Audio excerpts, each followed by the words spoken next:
Two diesels surveyed the shed. "It's time, 7101, said one, that we took this railway over. Shush, 199. It's their railway, after all." "Not for long," persisted 199. "Our controller says steam engines spoil our image." "Of course we do," snapped Duck. "We show what frauds you are. Call yourselves engines?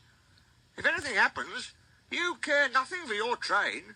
You just moan for a fitter. We bring it home, if only on one cylinder." "Nothing," boasted 199, "ever happens to us. We are reliable." Vulgar noises greeted this. "How rude," said 199. "You asked for it," growled 7101. "Now shut up." Next day, Henry was rolling home tender first. "I'm a failed engine," he mourned. "Lost my regulator. Driver says it jammed wide open, and he can't mend it till I'm cool. However," he went on, "I've got steam, and driver can use my reverser, but it would happen after Duck fooled me with those tenders. Now they'll laugh at me again."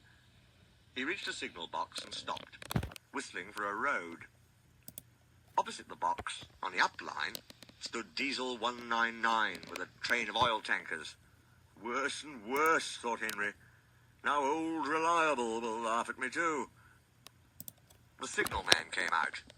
"For pity's sake, take this spamcan away. It's failed. The Limited is behind. All he does is wail for his fitter." "Spamcan," fumed 199. "Stow it," snapped the signalman, "or I'll take my tin opener to you. Now then." 199 subsided at this dreadful threat, and Henry pulled the train out of the way. The diesel didn't help. He just sulked. The Limited rushed by with a growl and a roar. Henry gave a chuckle. "Look, Spamcan," he said. "There's your little pal." The diesel said nothing. He hoped 7101 hadn't noticed. 7101 hadn't noticed. He had troubles of his own. He was cross with his coaches. They seemed to be getting heavier. He roared at them, but it did no good. Engines have a pump called an ejector, which draws air out of the train's brake pipes to keep the brakes off. If it fails, air leaks in and the brakes come on, gently at first, then harder and harder. 7101's ejector had failed. The brakes were already leaking on while he passed Henry. He struggled on for half a mile before being brought to a stand, growling furiously, unable to move a wheel. "Well, well, well. Did you hear what Signalman said? I thought they'd be laughing at me," chuckled Henry. "Now the joke's on them." "Moving two dead diesels and their trains," said his driver thoughtfully. "That's no joke for a failed engine. Do you think you can do it?" "I'll have a good try," said Henry with spirit. "Anyway, 7101's better than old Spamcan. He did try and shut him up last night." "Come on, then," said his driver. "We mustn't keep the passengers waiting." "Get moving, you!" Henry puffed the sulky diesel into motion and started to the rescue. Henry gently buffered up to the express. While the two drivers talked, his fireman joined his front brake pipe to the coaches. "It's better than we thought, Henry," said his driver. "The diesel can pull if we keep the brakes off. So the only weight we'll have is Spamcan's goods." "Oh," said Henry. "That's a mercy." He was, by now, feeling rather puffed. "Poop, poop, poop, poop. Are you ready?" tooted 7101. "Peep, peep, peep, peep. Yes, I am," whistled Henry. So with 7101 growling in front, and Henry gamely puffing in the middle, the long cavalcade set out for the next big station. Donald and Flying Scotsman were waiting.